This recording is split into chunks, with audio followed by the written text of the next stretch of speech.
Más condiciones. El grupo terrorista de las FARC busca el blindaje de cara a un eventual periodo de posconflicto.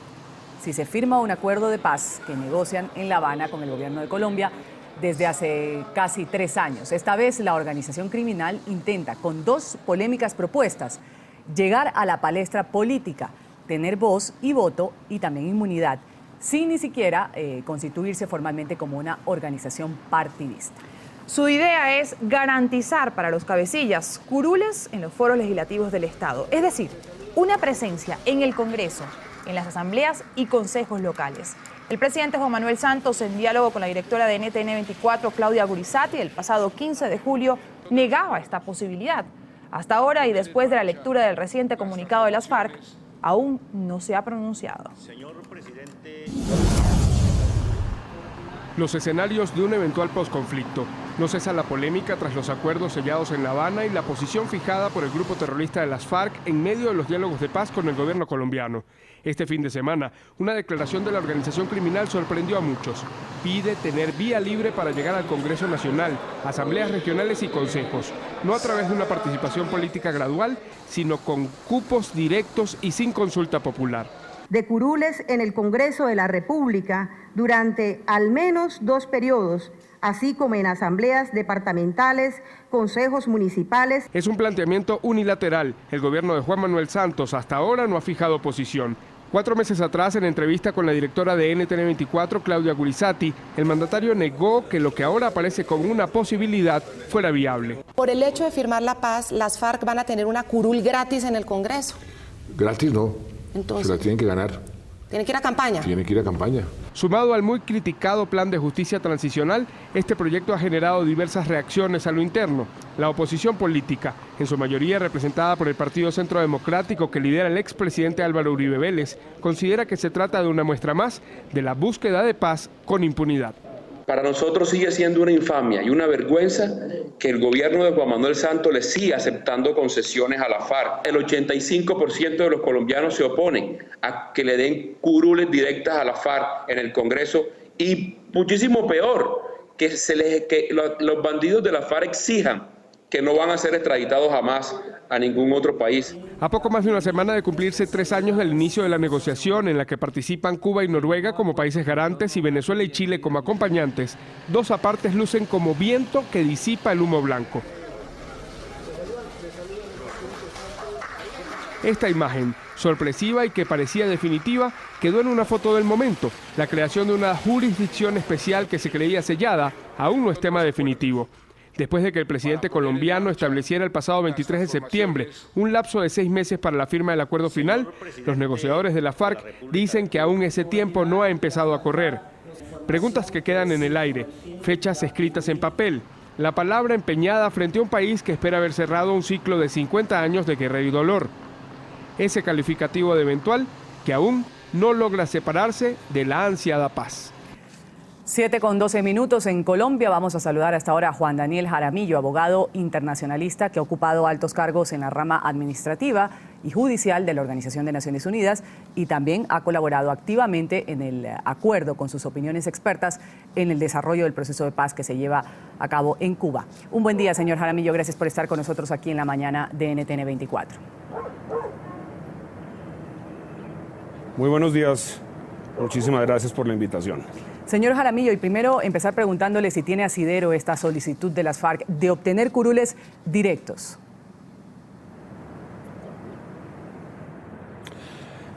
Tengo que decir que sí tiene asidero.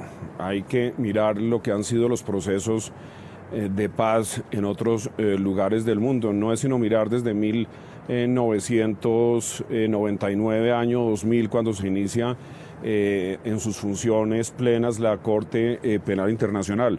Desde entonces ha habido cerca de 30 procesos de paz y varios de estos procesos de paz le han otorgado curules legislativas, le han otorgado una participación política tangible a las fuerzas de la insurgencia. Eso ha ocurrido entre muchos otros países, en Kenia, en Liberia, en Chipre, y ayer no más podemos mirar que en Myanmar, en lo que fue Birmania, las fuerzas militares en este proceso de transición política en que está el país, transición hacia la democracia, se ha reservado 30 curules en el Congreso, en el nuevo Congreso, en la Asamblea Legislativa. ¿Esto qué implica? Que son los precios que hay que pagar en medio de una transición política. Yo creo que en Colombia ha hecho falta una pedagogía de parte del gobierno nacional para explicarle a la opinión cómo son las dinámicas internas de estos procesos de transición, no únicamente judicial, sobre la cual no se ha dicho mayor cosa por parte del gobierno, pero también política. No se trata de obrar, como lo ha hecho el ministro del Interior, Juan Fernando Cristo, como un abogado que actúa de manera muy activa en el Congreso Nacional tratando de pasar unas comisiones y unos mecanismos con el fin de lograr la aprobación de las reformas que serán requeridas dentro de esta transición, sino de hacer una pedagogía, una explicación, convocar al país, invitarlo, no tenerle miedo a la democracia participativa que debe obrar en este momento de transición política fundamental que vive el país. Señor Jaramillo, sin embargo, usted lo dice, tiene asidero, pero cuando hemos escuchado las palabras del presidente Juan Manuel Santos, por ejemplo, en julio pasado, cuando hablaba con nuestra directora Claudia Gorizati, él decía claramente, las FARC tendrán que ganarse esos curules. Después de este fin de semana, y le pregunto, habiendo escuchado al presidente Santos decir lo que dijo, ¿se pone en esta solicitud, pone en riesgo las negociaciones de las FARC? No sé, esa ya es una opinión o un juicio que corresponde al gobierno nacional. Yo estoy haciendo un ejercicio comparativo de una pedagogía que es lo que ha faltado aquí en Colombia. Aquí no se le ha explicado a estas alturas del proceso cuál es el modelo político y el modelo jurídico que va a operar en la transición. Óigase bien, después de 3 años de conversaciones. Entonces hay una orfandad de liderazgo, lo veo yo claramente, posiblemente que corresponde a los ministros del despacho, que deben explicar con claridad qué modelo estamos acogiendo y además este es un país con un grado de entendimiento y de cultura creciente, que se entienda que los procesos de paz implican participación política a un precio que será necesario pagar. Lo han hecho todos los países en el mundo. Este no es el primer proceso de paz que se adelanta desde la creación de la Corte Penal Internacional, como equivocadamente le han aconsejado a sus asesores al presidente de la República. No, este es el 30 y algo proceso de paz que ocurre. Entonces hay que mirar las experiencias de participación, las experiencias de transición exitosas que ha habido en el mundo, tomar los elementos útiles que de ellas pueden aportarse y seguir adelante. De nuevo, lo que creo que está haciendo falta es pedagogía, explicación, liderazgo gubernamental. Estamos dialogando aquí en la mañana de NTN 24 con Juan Daniel Jaramillo, abogado internacionalista. Ha ocupado altos cargos también en la rama administrativa y judicial de la Organización de Naciones Unidas. Usted ha dicho, señor Jaramillo, en repetidas ocasiones durante esta conversación que estos son los precios que hay que pagar en un proceso como este. Sin embargo, le pregunto yo, le reitero esta afirmación de Santos, la democracia de ganarse estas curules, ¿dónde queda? Ya que, según conocemos, no es a través de una participación política gradual, sino con cupos directos y sin consulta popular.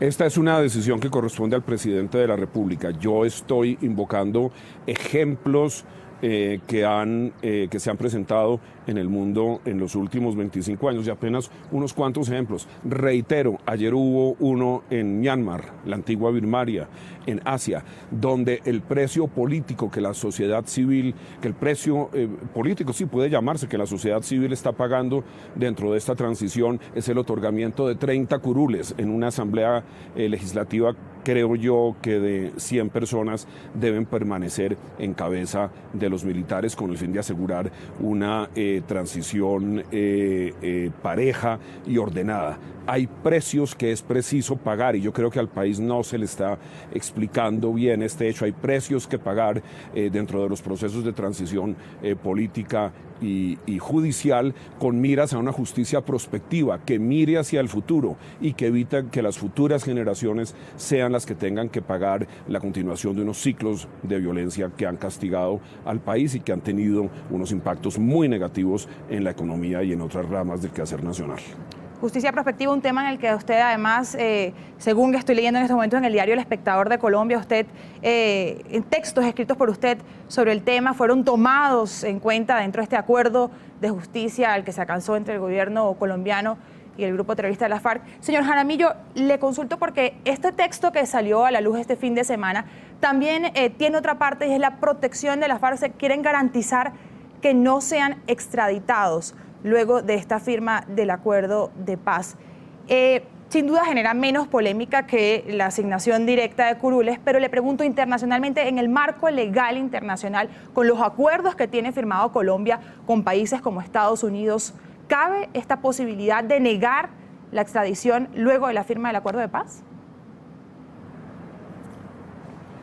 Sí, mire, las extradiciones de colombianos a Estados Unidos y de ciudadanos norteamericanos estadounidenses a Colombia están regulados por un tratado que fue firmado en el año de 1979 durante la administración del presidente Julio César Turbay Ayala con el gobierno de los Estados Unidos. Y este tratado de extradición permite un grado total de discrecionalidad en el caso de extradiciones que sean solicitadas. Este tratado de extradición ha sido fundamental en la historia de Colombia y ha determinado en cierto modo el decurso histórico de Colombia en los últimos 30 años o más, porque este tratado, que fue firmado en 1979, fue posteriormente ratificado durante el propio gobierno del presidente Turbay y fue en el gobierno del presidente Betancourt cuando se inició una política de no extradición de colombianos al gobierno de los Estados Unidos. Esta práctica se reanudó en 1984, mayo de 1984, tras el asesinato del ministro de Justicia Rodrigo Lara Borilla. El presidente Betancourt decidió reanudar las extradiciones a los Estados Unidos, así continuó durante el gobierno del presidente Virgilio Barco. Viene la Asamblea Constituyente de 1990-1991, en la cual se prohíbe la extradición en cualquier caso de colombianos al exterior. Esta fue una de las decisiones absolutamente desafortunadas de la Asamblea Constituyente en un momento crítico para Colombia, dentro del cual la asistencia judicial mutua era fundamental para luchar contra el narcotráfico. Esta prohibición estuvo en la Constitución colombiana hasta el gobierno del presidente Ernesto Samper, y fue el presidente Ernesto Samper, un mandatario tan vilipendiado en Colombia por haber financiado presuntamente su elección con dineros del narcotráfico. Fue el gobierno del presidente Samper, repito,